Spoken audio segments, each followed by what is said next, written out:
അസൂയ, ജലസി ഒരു രീതിയിൽ അല്ലെങ്കിൽ മറ്റൊരു രീതിയിൽ നമ്മുടെ ലൈഫിൻ്റെ പാർട്ടാണ്. ഒന്നുകിൽ നമുക്ക് അസൂയ അല്ലെങ്കിൽ നമ്മളോട് അസൂയ. ശരിയല്ലേ ഞാൻ ഈ പറഞ്ഞ കാര്യം? വളരെ ബുദ്ധിമുട്ടായിട്ടുള്ളൊരു ഫീലിംഗ് ആണിത് മാനേജ് ചെയ്യാൻ. ഇമോഷൻസിൽ എനിക്ക് തോന്നുന്ന ഏറ്റവും ബുദ്ധിമുട്ടുള്ളൊരു ഫീലിംഗാണ് അസൂയ എന്ന് പറഞ്ഞാൽ. ഇമോഷനാണ് മാനേജ് ചെയ്യാൻ. അസൂയ കൊണ്ട് നമ്മൾ മനുഷ്യർ ഒരുപാട് കാര്യങ്ങൾ ചെയ്തു കൂട്ടുന്നു, കൊലപാതകം വരെ ചെയ്യുന്നു എന്നൊക്കെ നമ്മൾ കേട്ടിട്ടുണ്ട് അല്ലേ? രണ്ട് ആസ്പെക്ട്സാണ്. ഒന്ന്, നിങ്ങൾക്ക് മറ്റുള്ളവരോട് തോന്നുന്ന അസൂയ, അല്ലെങ്കിൽ നിങ്ങളോട് മറ്റുള്ളവർക്കുള്ള അസൂയ. നമുക്ക് ആദ്യത്തെ കാര്യം എടുക്കാം. എന്നോട് എൻ്റെ വളരെ ചെറിയൊരു പ്രായത്തിൽ അമ്മ പറഞ്ഞൊരു കാര്യമുണ്ട്. നീ ഈ ലൈഫ് ജേർണിയിൽ, the journey of life, as you go forward, as you move forward, ഒരുപാട് നിന്നേക്കാൾ കഴിവുള്ള ആൾക്കാർ, ഒരുപാട് നിന്നേക്കാൾ പ്രാപ്തിയുള്ള ആൾക്കാർ, ഒരുപാട് നിന്നേക്കാൾ അച്ചീവ്മെൻറ്റ്സ് ഉള്ള ആൾക്കാരെ നീ പരിചയപ്പെടും, കാണും. അവരെയൊക്കെ ബീറ്റ് ചെയ്യണം എന്നുണ്ടെങ്കിൽ ഒരേ ഒരു വഴിയേ ഉള്ളൂ, അത് അവരെക്കാൾ കൂടുതൽ വർക്ക് ചെയ്യുക. And that has to be the only way, hard work.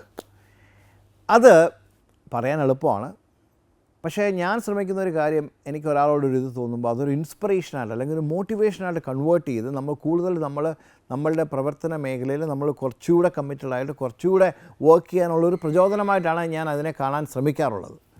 ഇനിയും ആൾക്കാർക്ക് നമ്മളോടുള്ള അസൂയ, നമ്മൾ എന്ത് ചെയ്യാൻ ശ്രമിച്ചാലും പലപ്പോഴും നമ്മളെ താഴേക്ക് പിടിച്ച് വലിക്കുക, അല്ലെങ്കിൽ നമ്മളെ കണ്ടില്ലെന്നടിക്കുക, അല്ലെങ്കിൽ നമ്മളെപ്പറ്റി മോശമായുള്ള കാര്യങ്ങൾ പറയുക. ഇപ്പോൾ ഓഫീസ് പൊളിറ്റിക്സ്, ഓഫീസിലൊക്കെ വർക്ക് ചെയ്യുന്നവർക്കറിയാം, ഓഫീസ് പൊളിറ്റിക്സിൻ്റെ പ്രധാന ഒരു കാരണം അസൂയയാണ്. അവിടെ കൂടുതൽ ഓഫീസ് പൊളിറ്റിക്സ് കളിക്കുന്ന ആൾക്കാർക്ക് അവർക്ക് കഴിവ് അല്ലെങ്കിൽ അവരുടെ പെർഫോമൻസ് കുറയുകയും പൊളിറ്റിക്സ് കൂടുതലുമായിരിക്കും. എങ്ങനെ ഇതൊരു വലിയ പ്രശ്നമാണ് ശരിക്കും പറയണം. പക്ഷേ എങ്ങനെ നമുക്കിതിനെ നിയന്ത്രിക്കാം? 2-3 കാര്യങ്ങളാണ്. ഒന്ന്, നമ്മൾ ഈ ഓഫീസ് പൊളിറ്റിക്സ് അല്ലെങ്കിൽ നമ്മളോട് അസൂയുള്ള ആൾക്കാർ എങ്ങനെ എടുത്താലും അവരുമായിട്ടുള്ള ഇൻട്രാക്ഷൻ നമുക്ക് ലിമിറ്റ് ചെയ്യാൻ നോക്കുക. രണ്ടാമത്തെ ഒരു കാര്യം, നമ്മുടെ ഗോൾസിൽ മാത്രം ഫോക്കസ് ചെയ്യുക. മൂന്നാമത്തെ കാര്യം, കഴിയുന്നതും റിയാക്ട് ചെയ്യാതിരിക്കുക. നാലാമത്തെ കാര്യം, സ്റ്റേ ഹംബിൾ. നമ്മളുടെ ആ വിനയം നമ്മൾ കാത്തു സൂക്ഷിക്കുക. അതൊരു മോട്ടിവേഷനായിട്ട് എടുക്കുക. കാരണം ഏതോ ഒരു സിനിമയിൽ പറയുന്ന പോലെ മാങ്ങയുള്ള മാവിലെ ആൾക്കാർ കല്ലെറിയുള്ളൂ അല്ലേ? അതൊരു അപ്രീസിയേഷനായിട്ട് എടുക്കുക.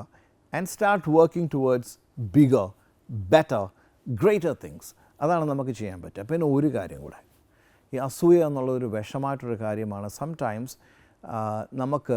നമ്മളുടെ ഗ്രോത്ത് പ്രൊട്ടക്റ്റ് ചെയ്യാൻ നമ്മളുടെ എൻവയൺമെൻറ്റ് അല്ലെങ്കിൽ നമ്മുടെ ഈക്കോ സിസ്റ്റം നമ്മൾ റീഡിസൈൻ ചെയ്യണം, റീ എൻജിനീയർ ചെയ്യണം.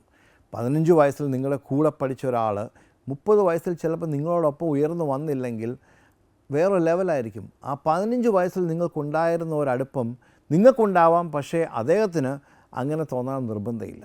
നമ്മളുടെ ഗ്രോത്ത് പ്രൊട്ടക്റ്റ് ചെയ്യുക എന്ന് പറയുന്നത് നമ്മളുടെ കടമയാണ്. ഇങ്ങനെ പറഞ്ഞു കേട്ടിട്ടുണ്ട്, അതായത് we should be surrounded by people who lift us. അതായത് നമ്മളെ ഉയർത്തിക്കൊണ്ട് പോകുന്നത്, ഫിസിക്കലി ഉയർത്തുന്ന കാര്യമല്ല പറയുന്നത്. 2 രീതിയിലുള്ള ആൾക്കാരാണ്. ഒന്ന്, we should be surrounded by people who are better than us. നമ്മളെക്കാൾ കഴിവുള്ള അല്ലെങ്കിൽ നമ്മളെക്കാൾ അച്ചീവ്മെൻറ്റ്സ് ഉള്ള അല്ലെ അക്കംപ്ലിഷ്ഡ് ആയിട്ടുള്ള ആൾക്കാരുടെ അടുത്ത് നമ്മൾ ഇടപെടുമ്പം നമ്മളുടെ ലെവൽ തന്നെ അറിയാതെ മുകളിലേക്ക് പോകും.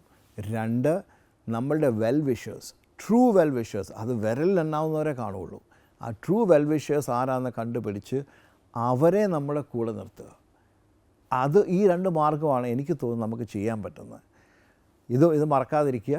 നമ്മളെ ഗ്രോത്ത് പ്രൊട്ടക്റ്റ് ചെയ്യാൻ നമുക്ക് കോൺസ്റ്റൻ്റായിട്ട് ചിലപ്പോൾ നമ്മളുടെ എൻവയൺമെൻറ്റ്, നമ്മളുടെ ആ ഒരു ഇക്കോ സിസ്റ്റം നമ്മൾ റീ എൻജിനീയർ, റീഡിസൈൻ ചെയ്തേ പറ്റുള്ളൂ. Thank you very much.